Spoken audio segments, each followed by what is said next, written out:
Hello, this is Claudia de Fuentes from the Sobey School of Business at St. Mary's University. In this session, we are going to be talking about inspiration and discovery.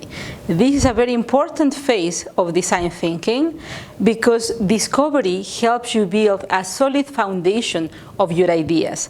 Creating meaningful solutions brings a deep understanding of the users. Discovery means opening up to new opportunities and getting inspired to create new ideas.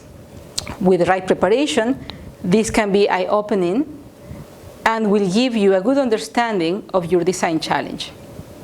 What you're going to be doing, you're going to be identifying who are those stakeholders that are relevant for your problem that you have at hand.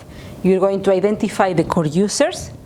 You're going to identify the experts that can give you advice to understand the problem better that you have at hand, and you also have other stakeholders that are relevant to the problem.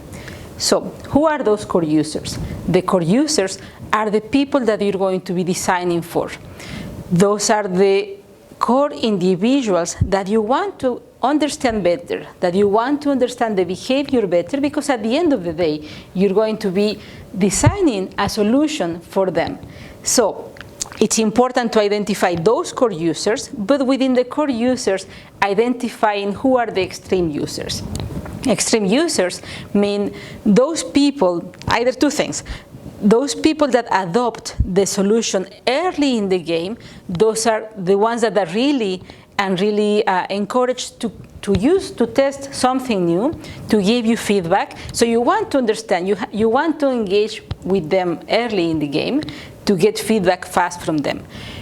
Extreme users might also refer to those people that have a specific need that goes beyond the media of the people. Perhaps they refer to extreme sports.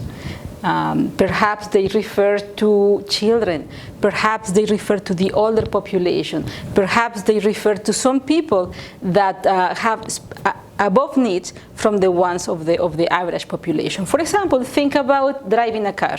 The average population might drive the car to go to work, to come back, or maybe to go to the supermarket and to come back. Maybe the extreme user in this case could be a taxi driver that has to drive the car every day for more than 8 hours a day. So you get what could be an extreme user.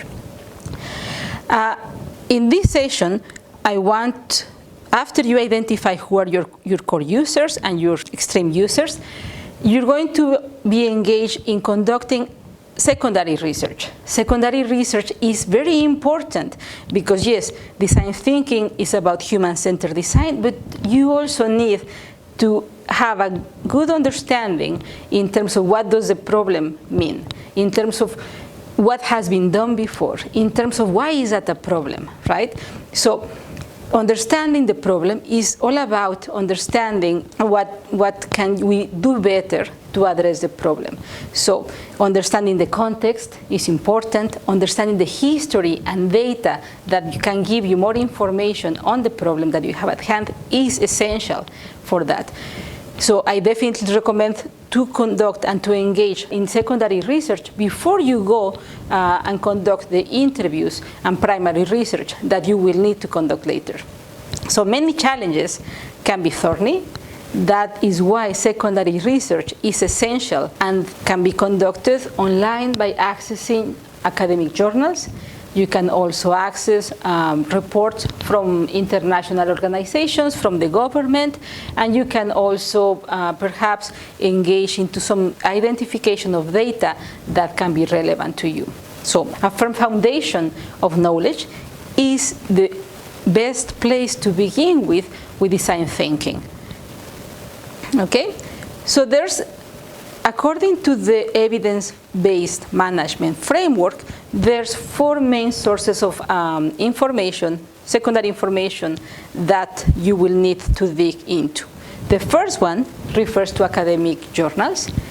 For that, you can access library databases, for example, to identify what is relevant to the problem that you have at hand. The second one refers to practitioner information, that information that comes from international organizations, that comes from the government, that comes from different industrial organizations, and that gives you a good understanding of the context of the problem that you have at hand. The next one refers to the context. And for that, you need to have your eyes open in terms of where you can get that information. That information can come, of course, from reports, from organizations, from associations, that can come from the news, that can come from data that is available online from government and from statistic offices. And the last point that is also relevant for evidence-based management has to do with the stakeholders. Those stakeholders that we were talking about at the beginning, the users, the experts, and so on. Okay? So, and that has to do with how are you going to collect the data? You're going to collect the data by engaging into primary research. Those are the interviews that you're going to be talking about. We are going to be talking more about the interviews in our next session. In this session, I want to talk more about secondary sources of information that has to do with relevant academic research, with the context, and with practitioner information.